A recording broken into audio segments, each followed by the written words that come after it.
अयोध्या में भव्य राम मंदिर बनने जा रहा है। पूरी दुनिया की निगाहें अयोध्या पर टिकी हुई है। लेकिन आज हम आपको बताएंगे किस तरह से मुगल काल से लेकर अब तक अयोध्या का मसला हिंदुस्तान के दिलो दिमाग में सुलगता रहा है। आखिर कौन था वो जो सबसे पहले बताया कि अयोध्या में राम मंदिर को तोड़कर बाबरी मस्जिद बनाई गई है। दरअसल यह व्यक्ति था विलियम फिंच, जिसने देश में ईस्ट इंडिया कंपनी की स्थापना की थी। उस वक्त जहांगीर का शासन था हिंदुस्तान में और पुर्तगालियों का व्यापार पर कब्जा था। William Finch east India company के जरिए व्यापार की तलाश के लिए भारत आया था और उस वक्त जहांगीर उससे मिलने के लिए तैयार नहीं था, क्योंकि उसे डर था कि पुर्तगाली नाराज हो जाएंगे। उस वक्त उसने सूरत के व्यापारी को एक रिश्वत दिया और रिश्वत देने के बाद कहा कि हम कुछ गिफ्ट देना चाहते हैं जहांगीर को। गिफ्ट में उसने जहांगीर को कमरबंद दिया और उनकी बेगम मुमताज को ग्लव्स दिया। उसके बाद सूरत में जब जहांगीर और मुमताज बाहर निकले सड़कों पर, तो जहांगीर कमरबंद पहने हुए था और मुमताज ग्लव्स लगाई हुई थी। उसी वक्त विलियम फिंच समझ गया कि अब हिंदुस्तान पर कब्जा किया जा सकता है और उसने ये घटना 1607 की है और 1611 आते आते वो मुगल दरबार में इतना मजबूत बन गया कि जहांगीर ने उसे अपने सलाहकार की भूमिका देनी चाहिए। मगर विलियम फिंच कुछ और चीज के लिए आया था। उसने इस भूमिका को ठुकराते हुए कहा कि मैं हिंदुस्तान में घूमना चाहता हूं और उसने बादशाह से इजाजत लेके आगरा, सुल्तानपुर और अयोध्या गया। अयोध्या में उसने डायरी लिखी और कहा कि हमने वहां पर ब्राह्मणों से बातचीत की जो राम मंदिर के मलबे पर बैठे हुए थे। ये 1613 की बात है। उस वक्त पहली बार कोई लिखित दस्तावेज के रूप में ये सामने आया कि किस तरह से वहां पर राम मंदिर को तोड़ा गया था। लेकिन चूंकि उस समय मुगलों का शासन था, उसने इस बात को नहीं लिखा कि वहां पर तोड़कर बाबरी मस्जिद बनाई गई है। ये बात आई गई हो गई, लेकिन हिंदुओं के दिल में ये बात घर की हुई थी। औरंगजेब का शासन आया। औरंगजेब के शासन में बहुत सारे मंदिर तोड़े गए। तब तक इस बात से हिंदुस्तान के राजाओं में इतनी नाराजगी हो गई थी कि वो गुस्से से उबल रहे थे। जैसे ही औरंगजेब की मौत हुई, औरंगजेब की मौत के बाद हिंदुस्तान के शासकों में राम मंदिर बनाने की ललक पैदा हुई और इसी को लेकर जब उसके बेटा बहादुर शाह प्रथम हिंदुस्तान की गद्दी पर बैठा, तो जयपुर के राजा द्वितीय जयसिंह द्वितीय ने इसके लिए कोशिश शुरू कर दी। जयसिंह द्वितीय ने इसके लिए बजाबते वहां पर एक प्लान दिया और कहा कि ये अब हिंदू मुसलमान के एक बड़े समझौते के रूप में सामने आ सकता है जब हम अयोध्या में एक भव्य राम मंदिर बना दें। लेकिन यह संभव नहीं था, क्योंकि बहादुर शाह प्रथम अपने पिता औरंगजेब के नक्शे कदम पर ही चल रहा था। लेकिन अच्छी बात यह रही कि उसी वक्त हिंदुस्तान की गद्दी पर जितने भी मुगल शासक बैठे, उनको बैठाने वाले सैयद बंधु पैदा हो गए। करीब 15 साल का वो दौर था जब सैयद बंधु ताश के पत्तों की तरह मुगल सल्तनत को फेंटते थे। कहा जाता है कि वो पैगंबर मोहम्मद साहब की बहन फातिमा के खानदान के रहने वाले थे और उनकी बड़ी पूछ थी वहां पर। जब बहादुर शाह प्रथम के बेटे जहांदार शाह को कत्ल कर फारूक सियार को हिंदुस्तान की गद्दी पर सैयद बंधुओं ने बैठाए, तो 1717 में पहली बार अयोध्या में भव्य राम मंदिर बनाने की पूरी परिकल्पना की गई। फारूक सियार और अहमद सैयद बंधुओं के समझौते के बीच ये तैयार हुआ कि किस तरह से अयोध्या में भव्य राम मंदिर बनेगा। 1700 से 1725 तक ये राम मंदिर बनना था। उसके लिए बजाबते समझौते हुए चक यानी जमीन नामा यानी नक्शा, जो दोनों तैयार कर लिए गए। 3-3 नक्शे बनाए गए। हनुमान चबूतरा, सीता रसोई, राम जन्म स्थान, ये सभी नक्शे तैयार कर लिए गए थे और ये हो गया था कि 1725 तक आते आते अयोध्या में भव्य राम मंदिर बन जाएगा। क्योंकि उस समय 1716 में मराठों से बचाया था जयसिंह द्वितीय ने फारूक सियार को, और 1717 में जाटों से बचाया था। उसका एहसान ये अयोध्या राम मंदिर बनाकर लेना चाहते थे। मगर इसी बीच हुआ क्या कि फारूक सियार पर सैयद बंधुओं को शक हो गया और उन्हें मौत के घाट उतार दिया। उसके बाद 1719 से लेकर 1722 तक 4 मुगल बादशाह हिंदुस्तान की गद्दी पर बैठे और सैयद बंधु इस तरह से बैठाते रहे जैसे कठपुतली की तरह, और इतना ज्यादा वहां पर साजिशों का घर चलता रहा कि जैसे द्वितीय ऊब गए और ये राम मंदिर बनाने का जो प्लान था वो परवान नहीं चढ़ पाया। सैयद बंधुओं का इस बीच 1722 में कत्ल हो गया और कत्ल होने के साथ ही राम मंदिर का मसला जो था वो एक बार फिर से ठंडा पड़ गया।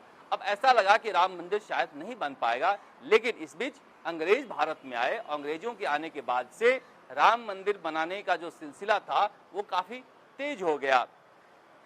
कहा जाता है कि इसके बाद 1767 में पहली बार जोसेफ स्टेफन थेलर नाम का एक ईसाई धर्मगुरु भारत आया और उसने अयोध्या की यात्रा की और वहां जाकर पहली बार उसने ये बात को कहा कि यहाँ पर राम मंदिर को तोड़ा गया है और बाबरी मस्जिद उस पर बनाई गई। यानी तोड़ने की बात पहली बार ईसाई धर्मगुरु ने 1767 में कही और उसके बाद से ये सिलसिला तेज हुआ। अंग्रेजों ने वहां पर सर्वे कराना शुरू किया और 1813-14 में फ्रांसिस बुचनन हैमिल्टन नाम का सर्वेयर बजाबते अयोध्या में भेजा गया और बुचनन ने जो कहानी कही वो अयोध्या की अमर चित्र कथा बन गई। बुचनन ने कहा कि इसे बाबर ने ही तोड़ा था और तुड़वाया था और बाबर के कहने पर ही मीर बाकी ने एक यहाँ के सूफी संत मूसा आसिकान के निर्देशन में इस मस्जिद को बनवाया है।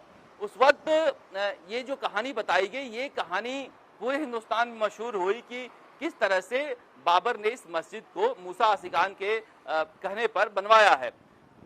आगे और कहानी बढ़ी जब दूसरा सर्वेयर ब्रिटेन से भारत आया, मार्टिन ने 1838 में इस कहानी को और आगे बढ़ाया और कहा कि जब समरकंद बाबर हार गया था, वहां के मौलवी के कहे अनुसार उसने कहा कि समरकंद जब बाबर हार गया था तो वो कलंदर का वेश लेकर यहाँ पर मूसा आसिकान के दरगाह पर आया था। तब मूसा आसिकान ने कहा था कि तुम इस राम जन्मभूमि को तोड़कर यहाँ पर मस्जिद बना दोगे तब तुम सफल हो जाओगे। और उसके बाद समरकंद जीतने के बाद जब वो हिंदुस्तान की गद्दी पर बैठा तो मीर बाकी को भेजा और उसने मूसा आसिकान के निर्देशन में बाबरी मस्जिद को बनाया, राम मंदिर को तोड़कर बनाया। और इसके बाद में ये भी कहा गया कि चूंकि ये बात सच है क्योंकि ऐसा कहा जाता है कि इब्राहिम लोधी के दरबार में भी बाबर कलंदर के वेश में आया था। हालांकि इस बात को लेकर बहुत सारे जो इतिहासकार है वो नहीं मानते हैं, लेकिन उस वक्त अंग्रेजों की कही बातें इतनी मशहूर हुई कि हिंदुओं में एक आंदोलन सा फैल गया।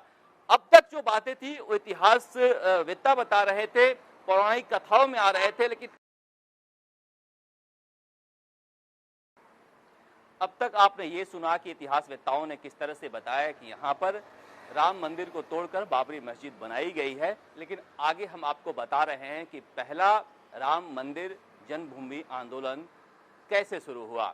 आपको जानकर आश्चर्य होगा कि इस आंदोलन की अगुवाई हिंदुओं ने नहीं बल्कि सिखों ने की थी। पहली बार 1850 में कुछ सिख युवकों ने बाबरी मस्जिद में घुसकर वहां पर मूर्ति रखी थी। उसके बाद 1853 तक अयोध्या सुलगता रहा। अयोध्या में निर्मोही अखाड़े मुसलमानों के बीच दंगे होते रहे। उसके बाद मुसलमानों ने अंग्रेजों से शिकायत की और अंग्रेजों ने वहां पर कानून व्यवस्था की स्थापना की थी, मगर पूजा अर्चना जारी रही।